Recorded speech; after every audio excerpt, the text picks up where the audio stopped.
There is a hot button issue, especially here in Nevada, and many of us tend to think if you're insured, you're covered. But we're finding that's not always the case. What if you have health insurance, but the surgery you need to save your life doesn't fall under your plan? That's the challenge a local man is facing. His sister emailed us to investigate how her brother can be denied the right to live. Heather Seaman is the youngest of 5. He was always a tease. He was always teasing, but She knows her big brother Sean pretty darn well. now if he doesn't tease me, I'm like, no, what's wrong? And he'll say nothing. And then you know something's really wrong. Like any little sister, she looks up to him. They call me an overachiever. And that might be an understatement. Sean played football at basic high school, then went on to play semi-pro.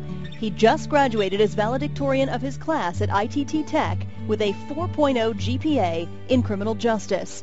He dreams of someday becoming a U.S. Marshal. To his sister, Sean's big successes come from his big heart. I've always been a fighter. I've never given up. But it's Sean's heart that's now giving up on him. It's so hard to find help. You wouldn't know by looking at him, but Sean is dying. Just days before he turned 33 last month, Sean says his doctor told him he may not see his next birthday. For someone to tell you that you have less than a year to live.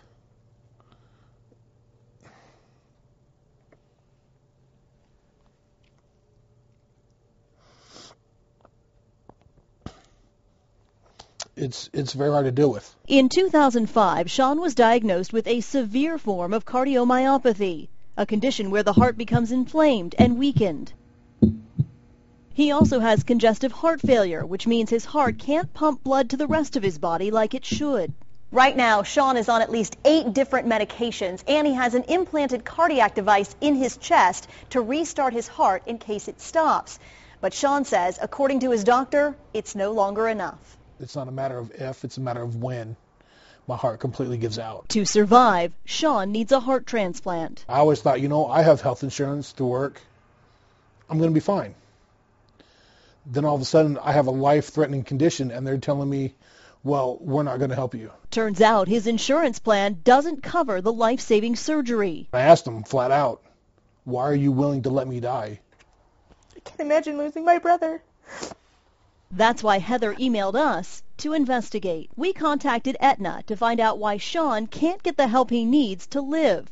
Aetna sent us this statement. It says, in this case, Sean's health benefit plan offered by his employer does not include coverage for transplants. We are contractually required to follow the terms of the benefit plan, even in difficult circumstances such as this. But Aetna also says the plan would cover a ventricular assist device, VAD, if deemed medically necessary. That device would help Sean's heart pump blood until he could get a transplant. But despite what Aetna says, we found his particular plan actually wouldn't cover a VAD because of the price. Sean's plan has a $250,000 lifetime cap. According to Cedars-Sinai Medical Center in Los Angeles, a VAD surgery would cost at least twice that. Aetna says, we have been in contact with Sean and would like to help him find a solution, which may include working with the plan's sponsor or finding other resources such as social services. Sean tells us he's ready to prove he still has heart. Life has thrown me a curveball, and I can either sit there and wither away and just wait for the inevitable to happen, or I can fight, and I can do something about it. Sean is working right now as a security guard, but says he doesn't know how much longer he'll be able to do that before he has to go on disability.